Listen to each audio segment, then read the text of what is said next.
Hello friends, फिर से एक बार और हमारे चैनल में आपका स्वागत है। और आज हम देखेंगे उसका सेकेंड पार्ट। जो हमने पहला पार्ट मोशंस का जो लेसन हम कवर किया था, उसका पहला पार्ट हमने कवर किया है, आप वीडियोस देख सकते हैं। और हम दूसरा पार्ट अब हम उसी लेसन का हम कवर कर रहे हैं। और ये सीबीएसई का साइंस का 9th स्टैंडर्ड का 8वां लेसन है मोशंस। उसका सेकेंड पार्ट आज हम देखेंगे, लेकिन उसके पहले आपको मैं रिमाइंडर देना चाहूँगा कि हमारे चैनल को सब्सक्राइब कीजिए। जो सब्सक्राइब बटन है उसे क्लिक कीजिए और वो जो बेल आइकन है उससे भी आप क्लिक कीजिए, ताकि आपको और ज़्यादा वीडियोस हमारी तरफ से मिलते रहे। ठीक है, तो हमने पेज 101, आपके टेक्स्ट बुक के पेज 101 में हमने ख़त्म किया था लास्ट वीडियो। और आज हम उससे कंटिन्यू करेंगे, अगले पेज पर जाएंगे, पेज नंबर 102। और यहाँ पर हम देखते हैं कि यहाँ पर कुछ एक्टिविटी दी है। लेकिन एक्टिविटी आप ट्राई कीजिए घर पर उसके बारे में, लेकिन एग्जाम्पल हम देखेंगे। अब यहाँ पर हमने पिछले बार जो देखा, वो लास्ट हमने जो कवर किया वो स्पीड एंड डायरेक्शन के बारे में। यानी स्पीड कम ज़्यादा हो सकती है डायरेक्शन के अनुसार। ठीक है, अभी इस बार हम जो कवर करेंगे उसके कुछ और एग्जाम्पल्स लेंगे और वो कवर करेंगे। अभी देखो ये एग्जाम्पल आया है, the odometer of a car reads 2000 kilometres at the start of the trip. अब जो वो स्पीड ये दिया है पूरा किलोमीटर्स जो दे मेंशन किया था कि कार ने अब तक कितने किलोमीटर्स ट्रैवल किया है, तो उसमें कार का 2000 किलोमीटर्स था जब हमने शुरू किया।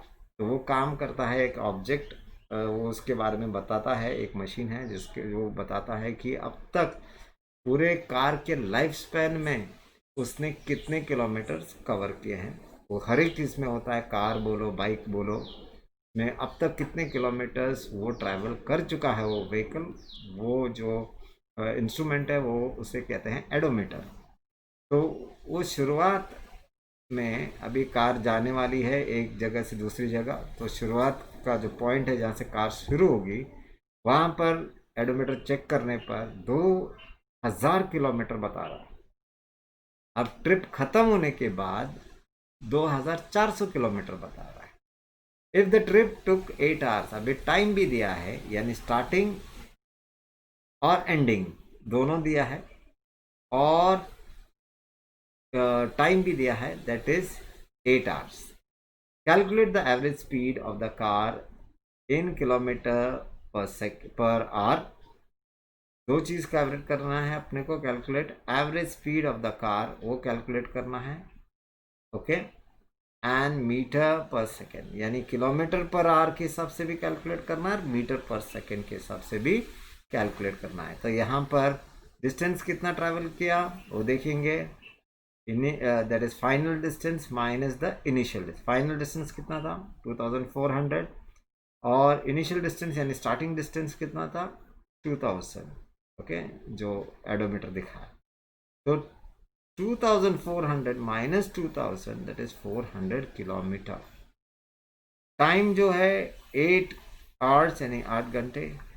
Average speed of the car वो फाइंड आउट करेंगे, यानी average velocity, that is distance upon time. Distance कितना मिला अपने को, कितना डिस्टेंस कवर किया कार ने 400। टाइम कितना लगाया उसको 8। तो जब डिवाइड करेंगे 8 1 ज़ा 8, 8 5 ज़ा 40 और ये 0, यानी 50 किलोमीटर्स पर आवर के हिसाब से कार ने डिस्टेंस कवर किया। ठीक है, यहाँ पर जाते हैं तो उसने दो चीज़ बोली है, किलोमीटर पर आवर के हिसाब से, किलोमीटर मीटर पर आवर से, दोनों चीज़ें फाइंड आउट करनी है। तो 50 किलोमीटर्स पर आवर यानी 1 kilometre is equal to 1000 kilometre. तो इसीलिए 50 upon h, that is multiply by 1000 metres. Okay, यानी 1 kilometre in 1000 metre. Okay, multiply by 1 hour. देखो 1 आवर कितना है, 60 minutes make an hour and 60 seconds make a minute। तो यहाँ पर जो क्वेश्चन है, यहाँ पर हम ध्यान से देखना है, ये किलोमीटर पर आवर है, ये मीटर पर सेकंड है, इसलिए इसके साथ सेकंड का भी कन्वर्शन करना बहुत ज़रूरी है। सो 50/h 1000/1 यानी 1 kilometre, okay, is equal to 1000 metres, okay, into 1 hour is equal to 3600 seconds. तो इसे सॉल्व करते हैं, कैंसलेशंस और मल्टीप्लाई या डिवीजन जो भी करते हैं इसके अंदर अकॉर्डिंग टू द रूल्स, हमें मिलता है 13.9 उसे जो है मीटर पर सेकेंड। ओके, उसे हम जाने मीटर पर सेकेंड। तो हमको किलोमीटर पर आवर भी मिला और मीटर पर सेकेंड भी मिल गया। ठीक है, अगला example 8.3। Usha swims 90 metre long pool. 90 metre का लॉन्ग पूल उषा स्विम करके जा रही है। उसने कवर किया distance 180 metre in 1 minute. 180 metre को उसने कवर किया 1 मिनट में। ओके, अब पूल कितना बड़ा है, 90 मीटर्स है, लेकिन उसने 180 मीटर कवर किया, यानी वो गई और वापस आई, तो 90 + 90 180, ओके, 1 मिनट में। By swimming from one end of to the other end back along the straight line, यानी जो जैसे मैंने बताया कि वो 90 किलोमीटर्स गई वैसे वापस आई। Find the average speed and the average velocity of Usha. यहाँ पर दो चीज़ें फाइंड आउट करनी है, एवरेज स्पीड फाइंड आउट करना है और एवरेज वेलोसिटी भी फाइंड आउट करना है। तो total distance covered by Usha in 1 minute is 180 metres. तो यहाँ पर 1 मिनट में वो 180 मीटर्स कवर कर चुकी है। ओके, वो उसका टोटल डिस्टेंस है। ओके, डिस्प्लेसमेंट अभी टाइम दिया है 1 मिनट, डिस्टेंस दिया है 180 metres. Displacement of Usha in 1 minute is 0 metres. Okay, अभी डिस्प्लेसमेंट जैसे मैंने बोला, वो जो ग्राफ हमने पिछले वीडियो में देखा, ओके, वहाँ पर तुम्हारा डिस्टेंस जो है वो जो है बदल सकता है, लेकिन तुम्हारा डिस्प्लेसमेंट भी बदले कोई ज़रूरी नहीं है। हमने 0 से लास्ट टाइम देखा, 0 से हमने ए तक ट्रैवल किया और ए से हमने बी तक ट्रैवल किया या सी तक ट्रैवल किया, तो वो डिस्टेंस कैलकुलेट किया जाएगा। ए से कितना किलोमीटर्स था 0 to A, फिर वहाँ से बी या सी कितने किलोमीटर्स पहुँचा, या उसने 0 से शुरू किया ए तक गया और वापस आया, तो यहाँ से जाना 60 + 60 180, 60 + 60 120 सॉरी, और फिर वो रहा तुम्हारा डिस्टेंस ट्रैवल, लेकिन डिस्प्लेसमेंट यानी उसका पोजीशन चेंज हुआ नहीं, वहाँ का वही। तो यहाँ पर 1 मिनट में उसने वो आगे गई और वैसे ही पीछे आई, तो उससे हम देख सकते हैं कि 180 मीटर तो उसने तय किया, लेकिन क्या पोजीशन चेंज हुआ, क्या वापस वहीं पर आई है, तो that is 0 metre. Average speed is equal to total distance covered and total time taken. देखो 180 average speed is average total distance is 180, time taken is 1 minute, तो 1 मीटर अपॉन 1 मिनट इनटू, अभी 1 minute is equal to 60 seconds, तो upon 60 calculate करेंगे तो 3 metre per second, ये क्या रहा, average speed जो हमको यहाँ पर चाहिए था। तो एक चीज़ मिली, अभी दूसरी चीज़ हमको फाइंड आउट करना है, एवरेज वेलोसिटी क्या है, displacement upon total time taken. Displacement क्या हुआ, डिस्टेंस तो कवर किया लेकिन पोजीशन वही है, वहीं पर आके पहुंची है, डिस्प्लेसमेंट 0 है। ठीक है, यहाँ से यहाँ गई, यहाँ से वापस आई, यानी पोजीशन वहीं के वहीं है, हालांकि उसने ट्रैवल किया, डिस्टेंस कवर किया, तो 0। और टोटल टाइम टेकन कितना है, 1 मिनट में इतना कवर किया। तो जब हम एनीथिंग डिवाइड बाय 0/60, ओके, आपको 0 ही मिलेगा। The average speed of Usha is 3 metre per second and her average velocity is 0 metre per second. ठीक है, अभी अगला जो टॉपिक है वो है rate of change of velocity, यानी वेलोसिटी में बदलाव, और किस हिसाब से बदलाव। During uniform motion of an object along a straight line the velocity remains constant, यानी अगर कोई ऑब्जेक्ट सेम स्पीड पे जाता है, उसमें कोई बदलाव नहीं है, ओके, तो वेलोसिटी में भी कोई चेंज नहीं होता। In this case, the change in velocity of an object for any time interval is 0. Okay? तो यहाँ पर चेंज इन वेलोसिटी भी है। फर्स्ट मिनट में उसने मान लो 50 मीटर्स कवर किया, सेकंड में इसमें फिर से 50 मीटर्स कवर किया, यानी यहाँ पर चेंज इन वेलोसिटी क्या हो गया, कोई चेंज नहीं आया। पहले मिनट में भी उतना ही, दूसरे मिनट में भी उतना ही। तो यहाँ पर जो चेंज इन वेलोसिटी वो क्या है, 0। However, in non-uniform motion, the velocity varies with time.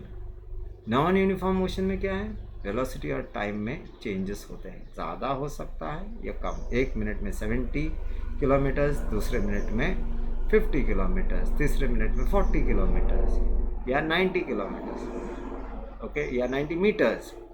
तो इसमें चेंजेस आपको दिखाई देंगे, ओके, जिसे हम लोग नॉन यूनिफॉर्म वेलोसिटी कहते हैं।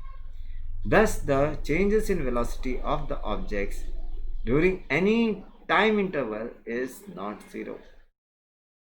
Change in velocity of an object during any time interval is not 0.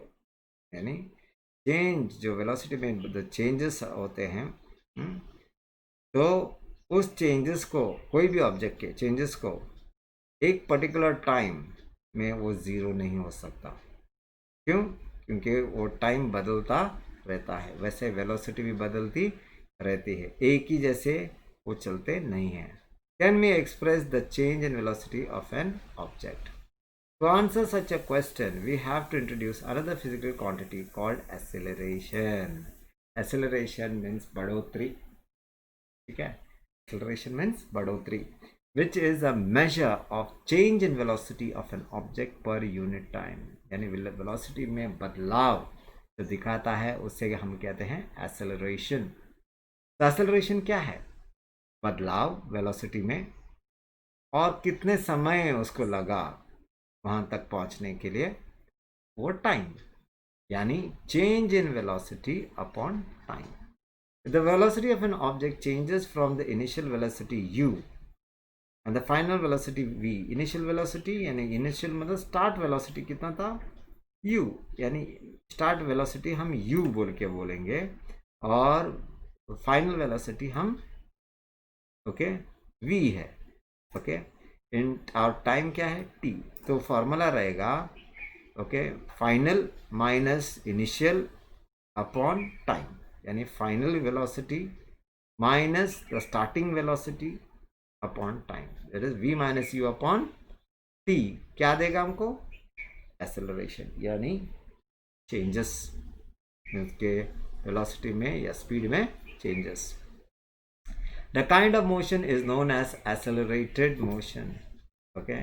इसे हम क्या कहेंगे, जब स्पीड ज़्यादा हो जाता है तो उससे हम कहते हैं एक्सेलरेटेड मोशन। वो हमेशा 10 किलोमीटर पर आवर के हिसाब से नहीं चलता, उससे ज़्यादा कभी कभार पिकअप लेता है, तो उससे हम कहते हैं accelerated motion.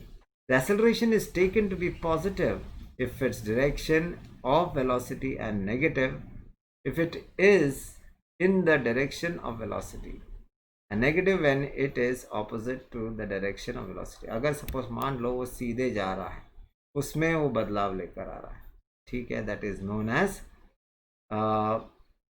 That is taken as positive, यानी एक ही डायरेक्शन में वो जा रहा है और उसमें उसकी वेलोसिटी में कम ज़्यादा हो रहा है, तो उसे हम पॉजिटिव कहेंगे। लेकिन अगर वो दूसरे डायरेक्शन में, ऑपोजिट, उसके उल्टे डायरेक्शन में जा रहा है, पहले ऐसे गया फिर वापस ऐसे जा रहा है, तो उस यानी ऑपोजिट डायरेक्शन में, तो उस वेलोसिटी को हम नेगेटिव कहेंगे। ऐसा unit for acceleration is metre per second -2 -2। ये वेलोसिटी का SI यूनिट है। If the object travels in a straight line and its velocity increases or decreases by equal amounts in equal intervals of time, then the acceleration of the object is said to be uniform. Okay, अभी यहाँ पर देखो, ये बताया है एक object है, वो सीधे लाइन में ट्रैवल कर रहा है, यानी सीधा जा रहा है। इट्स वेलोसिटी इंक्रीज और decreases y equal amounts of time, यानी टाइम इंटरवल्स। फॉर एग्जांपल, उसके पहले मान लो 1 किलोमीटर या 1 मीटर 1 सेकंड में कवर किया, ठीक है। दूसरे इसमें 2 मीटर 2 सेकंड में कवर किया। तीसरे इसमें 3 मीटर 3, यानी उसमें भी इक्वल बढ़ोतरी हुई है, यानी 1-1 मीटर और 1-1 सेकंड की बढ़ोतरी हुई है। हाँ, 1 मीटर उसने कवर किया तब 1 सेकंड, 2 मीटर उसने कवर किया 2 सेकंड। ओके, यानी एक पर्टिकुलर पीरियड ऑफ टाइम में उसके वेलोसिटी में भी जो चेंजेस हुआ या एक्सेलरेशन में जो चेंजेस हुआ, वैसा ही टाइम में भी चेंजेस हुआ।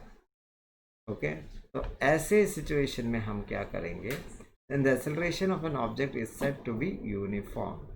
एक्सेलरेशन क्या रहा, वो यूनिफॉर्म एक्सेलरेशन बोल के हम उसको बोलेंगे, क्योंकि टाइम में भी सेम बदलाव है, कोई ज़्यादा चेंजेस नहीं है।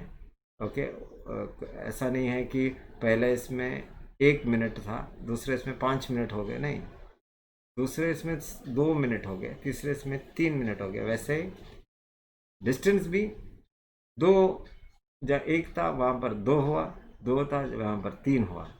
तो उससे जब हम चेंजेस यूनिफॉर्मली हम देखते हैं टाइम और एक्सेलरेशन में, तो उसे हम यूनिफॉर्म एक्सेलरेशन कहते हैं। The motion of a freely falling body is an example of uniform accelerated motion. ऊपर से एक ऑब्जेक्ट गिर रहा है, तो उसका सेम स्पीड है, सेम डायरेक्शन भी है और सेम टाइम भी लेता है। तो वो एक परफेक्ट एग्जाम्पल है यूनिफॉर्म एक्सेलरेशन का। On the other hand, an object can travel with non-uniform acceleration if its velocity changes at a non-uniform rate. Velocity में बदलाव है, कभी 2, कभी 3, कभी 4, कभी 1, यानी वो बढ़ता भी है घटता भी है वेलोसिटी में। For example, if a car travelling along a straight road increases speed by equal amounts at equal intervals of time, the car is said to be moving with uniform acceleration. सीधा रास्ते पर car जा रही है, okay, speed वो बढ़ाती है कम करती है, ओके, तो उसे हम क्या कहते हैं, नॉन यूनिफॉर्म एक्सेलरेशन, यानी वो बढ़ाती जाती है, ठीक है, लेकिन कम भी हो रही है यहाँ पर, ओके, तो उसे हम कहेंगे नॉन यूनिफॉर्म एक्सेलरेशन। समझ में आया? Starting from a stationary position, Rahul pedals his cycle. देखो, एक स्टेशन है, एक जगह पर राहुल खड़ा है, वहाँ से वो पेडलिंग शुरू करता है अपनी साइकिल का, ओके, और हम देखेंगे तो attain a velocity of 6 metre per second. Velocity क्या है, 6 मीटर पर सेकेंड। 30, वो भी 30 सेकेंड में वो कवर करता है 6 मीटर, ओके, और 30 सेकेंड्स में वो 6 मीटर कवर करने को उसे लगते हैं। Then he applies brakes such that the velocity of the bicycles comes down to 4 minutes per second। 6 minutes को के बाद वो जब ट्रैवल करता है 30 सेकेंड्स के लिए, उसके बाद वो ब्रेक लगाता है, तो उसका जो वेलोसिटी है उसका बाइसाइकिल का, जो 6 सेकेंड था पहले, अब बनता है 4 metre per second in the next 5 seconds, और फिर से वो शुरू करता है तो वो बनता है 5 मीटर पर सेकेंड, ओके, इन 5 सेकेंड्स, तो यहाँ पर 30 सेकेंड्स लिया था उसने, यहाँ पर जस्ट 5 सेकेंड्स लेता है। ओके, तो calculate the acceleration of bicycle in both the cases. अब पहला केसेस, इनिशियल वेलोसिटी स्टार्टिंग क्या था, 0 पे था वो, फाइनल वेलोसिटी जब वो गिना गया एंड का, ओके, जब वो 30 सेकेंड चला चुका, ओके, द एंड का यानी final velocity that is 6 metre per second, time उसने लिया था 30, ओके, और हमको फॉर्मूला पता है A is equal to V minus u upon t.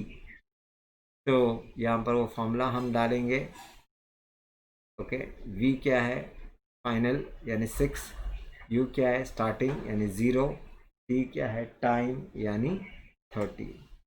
तो 6 माइनस 0 इज 6, okay, so 30 is 6 divided by 30 is 0.2 metre second.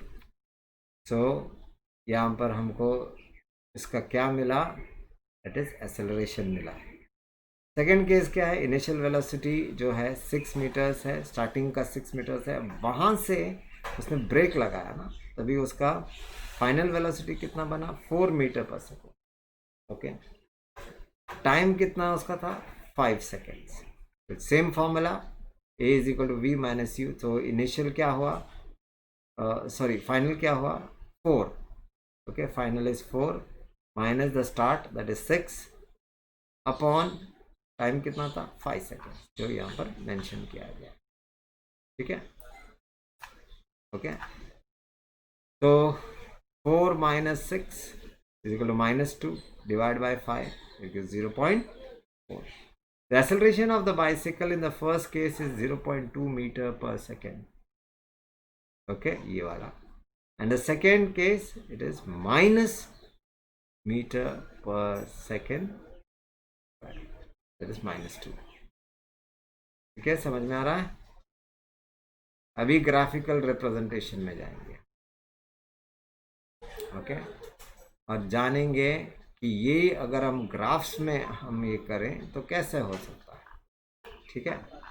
तो देखते हैं ग्राफिकल रिप्रेजेंटेशन को। Graphs provide a convenient method to present basic information about a variety of events. For example, in the telecast of one day cricket match, vertical bar graphs show the run rate of a team each over. देखो यहाँ पर graphs जो हैं वो हमें information देता है, basic information, exact information नहीं देता लेकिन बेसिक इंफॉर्मेशन देता है। जैसे कि क्रिकेट मैच का जो उन्होंने बताया है, तो ग्राफ में पहले ओवर में कितना रन किए, दूसरे ओवर में कितने रन किए, वो ग्राफ के हिसाब से वो लाइन हमको बताती है। As you have studied in mathematics, a straight line graph helps in solving linear equation having two variables. X और Y दो वेरिएबल्स हैं, तो लीनियर इक्वेशन जब हम सॉल्व करेंगे तो हमको वैल्यू ऑफ x और वैल्यू ऑफ y हम फाइंड आउट करते हैं। उसी प्रकार to describe the motion of an object we can use line graphs. इसीलिए हम वो लाइन ग्राफ्स इस्तेमाल करते हैं कि एक ऑब्जेक्ट का मोशन यानी हलचल क्या है इससे जानेंगे। In this case line graphs show dependence on one physical quantity such as distance और वेलोसिटी, यानी डिस्टेंस कितना ट्रैवल किया, कितना वेलोसिटी में ट्रैवल किया, तो ये जो है लाइन ग्राफ्स इसका इस्तेमाल करते हैं, okay, on another's quantity such as time, okay, और उनकी कंपैरिजन डिस्टेंस और वेलोसिटी किसके साथ जोड़ा जाता है, टाइम के साथ। डिस्टेंस टाइम ग्राफ्स, तो देखेंगे डिस्टेंस टाइम ग्राफ्स क्या होता है, okay. The change in position of an object with time, okay, change in position of the object, right, time के अनुसार। यहाँ पर हम देखेंगे 0 था, यहाँ पर डिस्टेंस दिया गया है और यहाँ पर टाइम दिया गया है इन मिनट्स, डिस्टेंस इन किलोमीटर। तो 0 जब था तो डिस्टेंस कितना कवर हुआ, 0 ही, यानी वो स्टार्टिंग है। उसके बाद में हम यहाँ पर देखेंगे, ओके, जब तुम्हारा डिस्टेंस था 10 किलोमीटर्स तो टाइम कितना था उस टाइम, आपने यहाँ पर आप देख सकते हैं ये 10 और ये 20 रहा, मतलब तकरीबन एक 14-15 मिनट्स हो सकते हैं। देखेंगे इसको पूरी तरह से। The x axis in this graph time is taken on the x axis, जो हमने देखा, okay, and distance is taken on the y axis. दोनों चीजें हमने देखी। फिर distance time graphs can be employed under various conditions where objects move with uniform speed, non-uniform speed, remain at rest। तीन चीजें, ऑब्जेक्ट्स कैसे मूव होते हैं, पूरा यूनिफॉर्म स्पीड के हिसाब से, यानी उसमें कोई चेंजेस नहीं होता है स्पीड में, या चेंजेस होता है, या वो एक जगह स्तब्ध रहते हैं। ठीक है, we know that when an object travels equal distance in equal intervals of time, it moves with uniform speed। Time और डिस्टेंस में बदलाव भी एक जैसा है, तो उसे हम कहेंगे uniform speed. This shows that the distance travel by an object is directly proportional to the time taken. यानी डिस्टेंस कितना ट्रेवल होता है वो टाइम्स के साथ उसका कनेक्शन है। ओके, तो वो भी मायने रखता है, यानी कितने डिस्टेंस ट्रैवल किया, लेकिन हाँ ट्रैवल तो किया, लेकिन कितने समय में ट्रैवल किया। दस for uniform speed a graph of distance travelled against time is a straight line. Okay, uniform speed यानी सेम स्पीड, यूनिफॉर्म यानी same speed, graph distance travelled against time is a straight line. Okay, time कितना लिया, अगर same time है तो वो line जो है एक सीधा बन जाएगा। अभी यहाँ पर हम देखने की कोशिश करेंगे। The portion O B of a graph shows that the distance is increasing at a uniform rate. अभी देखो यहाँ पर डिस्टेंस जो है वो बढ़ता चला जा रहा है। हाँ, ये कौन सा डायग्राम है देखेंगे।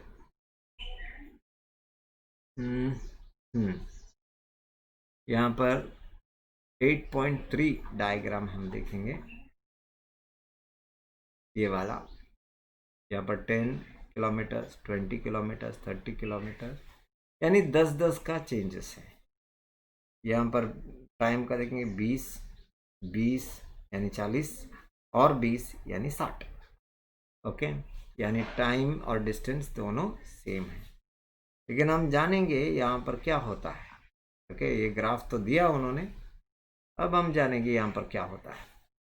Note that you can also use the term uniform velocity in place of uniform speed if you take the magnitude of the displacement equal to the distance traveled by the object in y-axis। Okay, तो हम distance भी ले सकते हैं या displacement भी ले सकते हैं, यूनिफॉर्म वेलोसिटी भी ले सकते हैं या यूनिफॉर्म स्पीड भी ले सकते हैं। अगर हमको डिस्प्लेसमेंट फाइंड आउट करना है तो उसको, उसके चेंजेस हुए हैं क्या डिस्प्लेसमेंट में, फाइंड आउट करना है तो।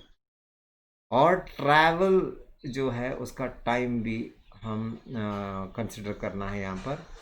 To the distance travelled of than object along the y axis, यानी वाई एक्सिस में उसका डिस्टेंस कितना ट्रैवल किया है उसने, वो भी हमें जानना बहुत ज़रूरी है। तो तीन चीज़ें हैं, यूनिफॉर्म वेलोसिटी या यूनिफॉर्म स्पीड, ओके, और दूसरा है ये टाइम, ओके सॉरी डिस्टेंस कितना कवर किया है। We can use the distance time graph to determine the speed of an object. To do so, consider a small part AB of distance time graph shown in figure 8.3। देखो ये वाला A से B तक क्या distance है, ये हम लोग फाइंड आउट करेंगे। ओके, हाँ, consider small part AB at the distant time graph shows in figure 8.3। Draw a line parallel to axis from A।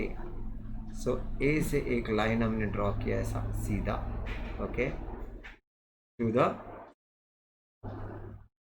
बोला है A draw line parallel to the x axis, x axis को एक line हम लोग ने खींचा, हाँ, तब ये एक्स एक्सिस है, यानी ए से हमने ऐसा एक लाइन खींचा, ठीक है। Then draw a line parallel to the x axis from point A and another line parallel to the y axis from point B, और एक लाइन जो है हमने ऐसा खींचा, ओके, बी को पैरेलल होता है, लेकिन कहाँ से, पॉइंट ए से, ठीक है। अब we can use the distance time graph to determine the speed of an object, okay, ये हो गया था ना। Draw a line parallel to the y axis from point B, okay, these two lines meet each other at a point C, ये दोनों के दोनों, देखो ये लाइन जो है एक जगह पर हमको मिलते हैं एट पॉइंट सी, ओके। तो हम देखेंगे यहाँ पर क्या हुआ है, तो वैसा ही यहाँ पर हमने ये लाइन ड्रॉ किया ऐसे, यहाँ पर सी से भी लाइन ड्रॉ किया ऐसे, तो हमको एक जगह पर वो लाइन जाके मिली, दैट इज पॉइंट सी, ठीक है। अभी हाँ, these two lines meet at a point C to form a triangle. Now ABC, okay, अभी एक ट्राइंगल बन गया, ये ए बी और सी, ओके, एक ट्राइंगल बन गया। Now on the graph AC denotes the time interval, AC जो है वो टाइम इंटरवल बताता है, कितना टाइम लगा AC, ठीक है, that is this, okay, time interval कितना लगा, क्योंकि वो एक्स एक्सिस को दर्शाता है, और एक्स एक्सिस पे हमको टाइम है, ओके, यानी टाइम दिखाया गया है वहाँ पर। देन T2 माइनस T1, यानी time 2, okay, minus time 1, okay. Then while BC corresponds to distance, BC क्या है, अभी ये क्योंकि y एक्सिस को दर्शाता है, इसलिए वो y एक्सिस यानी डिस्टेंस इन किलोमीटर्स है, सो उसका क्या आएगा, S2 minus S1, that is distance minus the start final distance minus the initial distance, S2 minus S1. We can see from the graph that as objects move from the point A to B, it covers a distance S2 minus S1 in time T2 minus T1, यानी A to B जाने में उसको distance cover करना पड़ता है, पहली बात, और दूसरा टाइम भी कवर करना पड़ता है, यानी टाइम में भी चेंजेस आते हैं। The speed v of an object therefore can be represented as v is equal to s2 minus s1 upon t2 minus t1. You can also plot the distance time graph for acceleration motion. Table 8.2 shows the distance traveled by a car in a time interval of 2 seconds.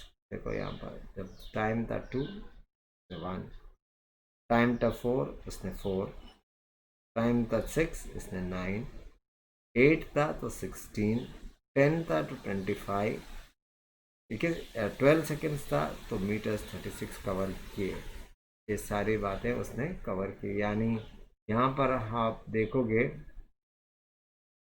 कि उसने यहाँ पर changes जो है वो distance in metres, वो जो changes हम देख रहे हैं, तो कितना 2 सेकेंड में उसने 1 मीटर कवर किया, 4 सेकेंड में उसका डबल कवर किया, 6 सेकेंड में उसने 9 कवर किया डिस्टेंस, यानी अलग अलग डिस्टेंस अलग अलग सेकेंड्स में उसने कवर किए। वही अगर हम ग्राफ में डालें तो डिस्टेंस ऑफ ग्राफ देखो, 2 सेकेंड्स में उसने डिस्टेंस किया 2, 4 सेकेंड्स में उसने डिस्टेंस किया 4, फिर 6 सेकेंड्स में उसने डिस्टेंस किया 9, ओके, तो ये पूरा ग्राफ में दिखाया गया है, ठीक है। The distance time graph for a motion of a car is shown in figure 8.4. Note that the shape of the graph in this different from the earlier distance time graph. पहले का distance time graph में हमने देखा वो line सीधी थी, लेकिन यहाँ पर क्योंकि वो एक जैसा डिस्टेंस ट्रेवल नहीं कर रहा है, ओके, इसीलिए उसके अंदर चेंजेस हैं, okay. Is different from the earlier distance time graph. For uniform motion, the nature of the graph shows non-linear variation of distance traveled by a car with time. Thus, the graph shown in figure 8.4 represents motion with non-uniform speed. Okay. So यहाँ पर हम देखते हैं तो motion कैसा है, non uniform, यानी उसके अंदर स्पीड में तो कभी बढ़ोतरी है कभी घटोतरी है, ठीक है, उसमें एक जैसा स्पीड नहीं है, ठीक है. Velocity time graph. The variation of in an velocity with time for an object moving in a straight line can be represented by the velocity time graph. तो यहाँ पर हम देख सकते हैं कि वेलोसिटी टाइम ग्राफ क्या है, वेरिएशन यानी चेंजेस, वेलोसिटी में चेंजेस और टाइम में चेंजेस. एक पर्टिकुलर ऑब्जेक्ट के बारे में हम जानेंगे जो कि सीधा जा रहा है, ओके, उसके बारे में हम वेलोसिटी टाइम ग्राफ के द्वारा हमने किया है या कहा गया. इन this graph time is represented, same thing, time hours में एक्स एक्सिस पे है और वेलोसिटी किलोमीटर्स में वाई एक्सिस पर है. यहाँ पर भी जो टाइम है, जो वेलोसिटी है वो भी इक्वल इंटरवल्स ऑफ टाइम दिया है, हर एक जगह 10-10 की बढ़ोतरी है. यहाँ पर भी हम देखते हैं एक एक की बढ़ोतरी है, यानी first hour, second hour, third hour और फोर्थ आवर, ठीक है. तो यहाँ पर और जानेंगे.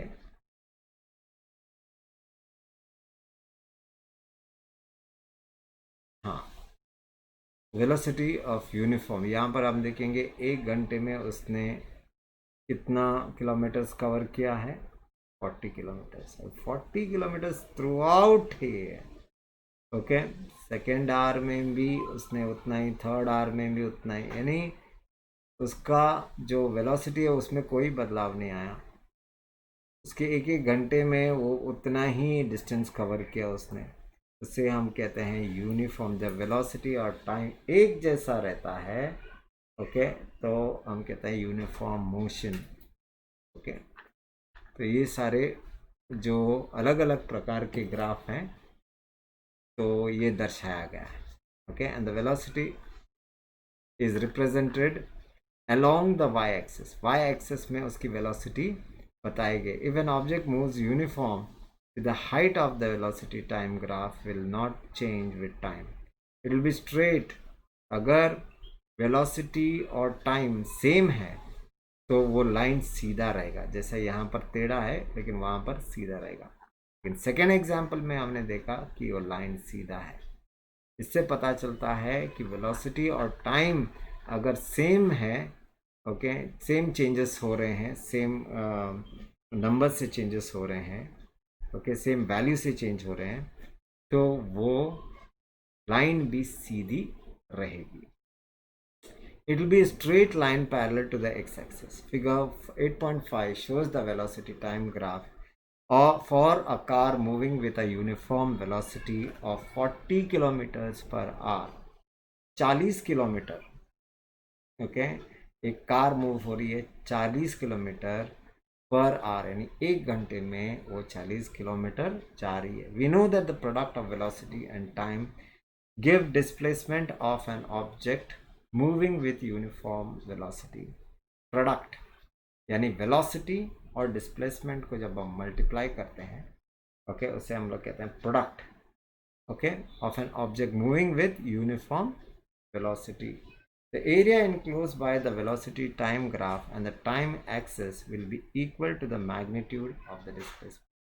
तो एरिया जो कवर होगा, ओके, सेम वेलोसिटी और सेम टाइम के साथ, ओके, वो जो है, तो एरिया जो है time the area enclosed by velocity time graph and the time axis will be equal, यानी velocity और time दोनों एक ही जैसे चेंजेस दिखाएंगे, इसमें कोई बदलाव नहीं आएगा. Then time axis will be equal to the magnitude of displacement, और उसका डिस्प्लेसमेंट भी वैसा ही दिखाई देगा, इसमें कोई चेंजेस नहीं आएंगे. लेकिन हाँ, अगर ऑपोजिट डायरेक्शन में रहा तो फिर डिस्प्लेसमेंट में चेंजेस नहीं दिखाए. लेकिन अगर जैसे कि एक ग्राफ में बताया है, दोनों ग्राफ्स में, कि वहाँ पर डिस्प्लेसमेंट चेंज हो रहा है, वापस ज़ीरो पे नहीं आ रहा है वो. लेकिन एक पहले ग्राफ में उसका जो टाइम है वो टाइम कम ज़्यादा ले रहा है वो, या डिस्टेंस वो कवर किया है वो कम ज़्यादा ले रहा है, जिसके कारण वो अनयूनिफॉर्म था. सेकेंड एग्जाम्पल में वो लाइन सीधी है जो दर्शाती है वो यूनिफॉर्म वेलोसिटी से ट्रैवल कर रहा है, यानी चेंजेस उसमें आ रहे हैं. To know the distance moved, okay, we know the product of velocity and time give displacement of a given displacement of an object moving with uniform velocity. The area enclosed by velocity time graph and the time axis will be equal to the magnitude of displacement. To know the distance moved by the car between time t1 and t2 using figure 8.5. Okay, time 1 and time 2, देखो ये time 1 है और ये time 2, यानी ये starting time है, ये ending time है. ठीक है, तो उसको अगर हम ले लें तो क्या कहता है, to know the distance moved by the car between t1 t2 using figure 8.5, draw perpendiculars from the point constraining to the time t1 and t2 on the graph. तो वहाँ से लाइन खींचो, वो बोला है ऐसा, देखो t2 के वहाँ से लाइन खींचा और t1 के उधर से लाइन खींचा और t2 के वहाँ से भी लाइन खींचा. अब दोनों लाइन जो है वो y एक्सिस को पैरेलल है. ठीक है, the velocity 40 kilometres per hour is represented by the height AC and BD and the time T2 and T1. अभी AC and BD, ये देखो ये हाइट है, इनकी हाइट सेम है क्या? नहीं, यहाँ पर सेम है, लेकिन यहाँ पर उसकी हाइट सेम नहीं थी, यहाँ पर अलग अलग हाइट्स थे. ठीक है, then to know the distance of the car between the time t1 t2 using 8.5, ये हो गया.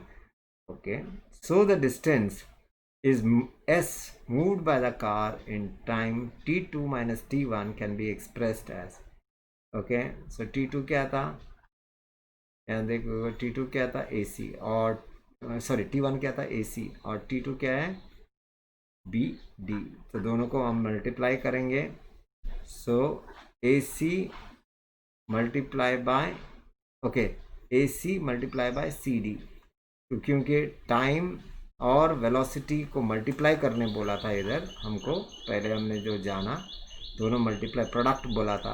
ओके, अगर याद होगा आपको, तो AC कितना है, AC is what, AC is kilometres, kilometres कितने थे 40, तो 40, okay, AC is 40, so AC multiply by CD, और एक घंटा है, सो 40 multiply by 1 is 40, multiply by t1 minus t2. Okay, अभी t1 minus t2 that is 1.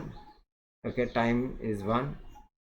Okay, तो यहाँ पर हम देखेंगे area of a rectangle ABCD shaded in figure 8.5. 8.5 में ये शेड किया है पूरा वो area total. Or we can also study about uniformly accelerated motion by plotting its velocity time graph. Consider a car being driven along a straight road for testing its engine. Engine test करने के लिए तेजी से एक car सीधे रास्ते पर चलाई जाती है. Suppose a person sitting next to the driver records its velocity after 5 seconds. Driver के बाजू में जो व्यक्ति बैठा है वो 5 सेकंड के बाद, हर 5 सेकंड के बाद उसका वेलोसिटी जो है कार का वो नोट कर रहा है। The reading of the speedometer, even speedometer कितना स्पीड से वो कार जा रही है वो भी नोट कर रहा है हर 5 सेकंड्स के बाद। The velocity of the car in kilometre per hour, velocity of the car in kilometre per hour है, as well as metre per second. सो दोनों हिसाब से कितने किलोमीटर एक घंटे को कवर किया, कितने मीटर्स एक सेकेंड को कवर किया, दोनों यहाँ पता चलता है। At different instants of time as shown in the table 8.3। तो 8.3 में हमको ये सारी बातें पता चलेगा। 8.3 कहाँ पर है, ये वाला, ओके, यहाँ पर पता चलेगा कितना हमने, इसलिए क्योंकि वो सेम है दोनों के दोनों, तो ये लाइन सीधी है। ओके, देन क्योंकि वो सीधा लाइन पर, तो कार जो है सीधी स्ट्रेट जा रही है। ओके, टेस्टिंग उसका स्ट्रेट जा रही है। तो यहाँ पर देखो टाइम 0, वेलोसिटी 0, ओके, इन किलोमीटर्स भी 0 और सेकेंड्स भी, मीटर पर सेकेंड भी 0। लेकिन टाइम जब बढ़ जाता है 0 to 5, वेलोसिटी भी बढ़ जाती है 2.5 किलोमीटर बढ़ जाता है।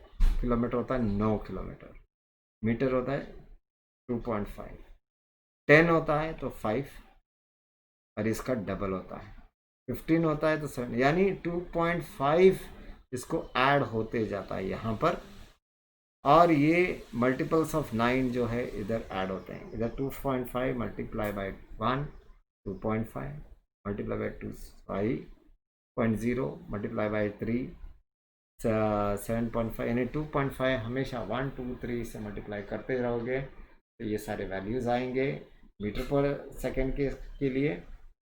और जब किलोमीटर पर सेकेंड के हिसाब से जब हम करते हैं तो 9 से मल्टीप्लाई करते हैं। 9 1 is 9, 9 2 is 18, 9 3 is 27, 9 4 is 36, 9 5 is 45, 9 6 is 54। ठीक है, तो आपको ये पार्ट समझ में आया रहेगा। बाकी का लेसन हम तीसरे पार्ट में कवर करेंगे। अगर नहीं समझ में आता है तो फिर से वीडियो जो है फिर से आप देखिए, और अब फिर हम अगली बार अगले वीडियो में मिलेंगे जहाँ पर बाकी के लेसन को हम कवर करेंगे। तब तक के लिए थैंक यू।